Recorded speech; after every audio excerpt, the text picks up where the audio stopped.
শুভেচ্ছা জানাচ্ছি, আমি রাব্বিল হাসান রূপম। গত ভিডিও টিউটোরিয়ালে আপনাদের সাথে আলোচনা করেছিলাম যে আমরা খুব সিম্পল একটা গেট রিকোয়েস্ট কিভাবে তৈরি করব। তো আসুন এই ভিডিও টিউটোরিয়ালে আমরা রিকোয়েস্ট কোয়েরি নিয়ে কাজ করি। রিকোয়েস্ট কোয়েরি সহজ কথায় যদি আমি বলি তাহলে ইউআরএল এর ভেতরে আমরা যে কোয়েরি প্যারামিটার পাস করাই সেই কোয়েরি প্যারামিটারটা। তো রিকোয়েস্ট কোয়েরি নিয়ে যদি আপনি কাজ করতে চান তাহলে আপনাকে করতে হবে কি, আপনাকে এই রিকোয়েস্ট থেকে ডট দিয়ে কোয়েরি নামে একটা প্রপার্টি আছে, সেই প্রপার্টিটাকে কল করতে হবে। দেন এই প্রপার্টি থেকে আপনি কোন রিকোয়েস্টের কোয়েরিটাকে নিতে চাচ্ছেন, কোন কোয়েরির ভ্যালুটাকে আপনি দিতে চাচ্ছেন, সেই প্রপার্টির নামটা বলে দিতে হবে। ধরুন আমি এখানে দিয়ে দিলাম হচ্ছে ফার্স্ট নেম। ওকে, তাহলে আমি ইউআরএল এর মধ্যে ফার্স্ট নেম কোয়েরি দিয়ে যদি একটা ভ্যালু পাঠাই, ওই ভ্যালুটা কিন্তু আমি request dot query dot first name এটার মাধ্যমে ধরে ফেলতে পারি। তো এই যে ফার্স্ট নেম কোয়েরিটাকে আমি এখানে ধরলাম, এই কোয়েরিটাকে তাহলে একটা ভেরিয়েবলের ভিতরে রেখে দেওয়া যাক। ওকে, কোয়েরির ভ্যালুটাকে আমি একটা ভেরিয়েবলের ভিতরে রেখে দিলাম।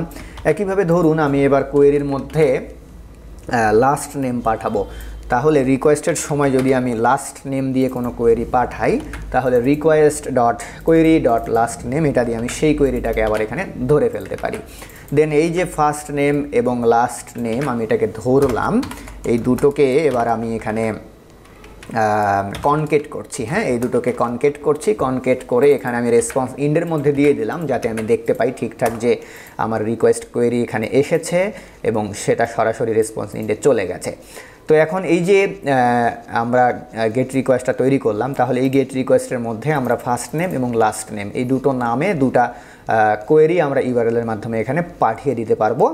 এবং request dot query dot first name করবে কি, ফার্স্ট নেমের কোয়েরির ভ্যালুটাকে সে ক্যাচ করবে।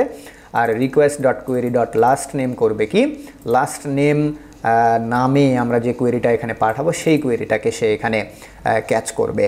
তো এবার আমি সরাসরি চলে যাচ্ছি পোস্টম্যানে এটাকে টেস্ট করার জন্য। তো তার আগে আমি টার্মিনাল থেকে এটাকে রান করিয়ে নিচ্ছি। Node.index.js ওকে, রান হয়ে গেছে। তো এবার খেয়াল করে দেখুন, আমি http/localhost 8000 এই পোর্টে সিম্পল একটা গেট রিকোয়েস্ট পাঠাবো এবং এই গেট রিকোয়েস্টের পাঠানোর সময় আমি করব কি, ইউআরএল এর সাথে দুটো কোয়েরি পাঠিয়ে দেব। তো দুটো কোয়েরির আমরা নাম কী কী দিয়েছিলাম একটু দেখে নেওয়া যাক। একটা নাম ছিল হচ্ছে ফার্স্ট নেম, তাহলে এখানে একটা ফার্স্ট নেম একটা কোয়েরি আমি দিয়ে দিলাম। এই ফার্স্ট নেম যে কোয়েরিটা দিলাম এর একটা ভ্যালু দিয়ে দিলাম যে হচ্ছে রাব্বিল। দেন এখানে অ্যান্ড দিচ্ছি, অ্যান্ড দিয়ে আর একটা কোয়েরি দিয়ে দিচ্ছি, কেননা এখানে দুটো কোয়েরি আমরা দিয়ে দিয়েছি, একটা ফার্স্ট নেম আর একটা হচ্ছে লাস্ট নেম। তো এখানে লাস্ট নেম আর একটা কোয়েরি দিয়ে দিলাম, এই লাস্ট নেমের ভ্যালু দিলাম হচ্ছে আমি রাব্বিল হাসান। তাহলে হবে কি, এই যে আমাদের গেট রিকোয়েস্ট, এই গেট রিকোয়েস্টের মধ্যে আমরা এই ইউআরএল এর মধ্যে দুটো কোয়েরি পাঠিয়ে দিলাম, একটা ফার্স্ট নেম ইকুয়ালস টু রাব্বিল and last name equals to হলো আমার হাসান। এখন এই ফার্স্ট নেমের সঙ্গে এই ফার্স্ট নেম কি ম্যাচ করে আমার, তাই না? ম্যাচ করে। তো এই ফার্স্ট নেম মানে হচ্ছে আমার এই ফার্স্ট নেম রাব্বিল, আর এইখানে এই লাস্ট নেম মানে হচ্ছে আমার এখানকার লাস্ট নেম হাসান। তাহলে এই যে ফার্স্ট নেম এবং লাস্ট নেম এই দুটো এখান থেকে আমরা সেন্ড করলাম। ওকে, এখান থেকে আমরা এই দুটোকে সেন্ড করলাম। এই দুটো ভ্যালু এখানে এসে আমাদের কি হবে, ক্যাচ হবে এবং এই দুটো ভ্যালুকে আমরা আবার রেসপন্সের মধ্যে এখানে পাঠিয়ে দিয়েছি। ঠিক আছে, তাহলে এবার আমি রিকোয়েস্টটাকে পাঠাচ্ছি।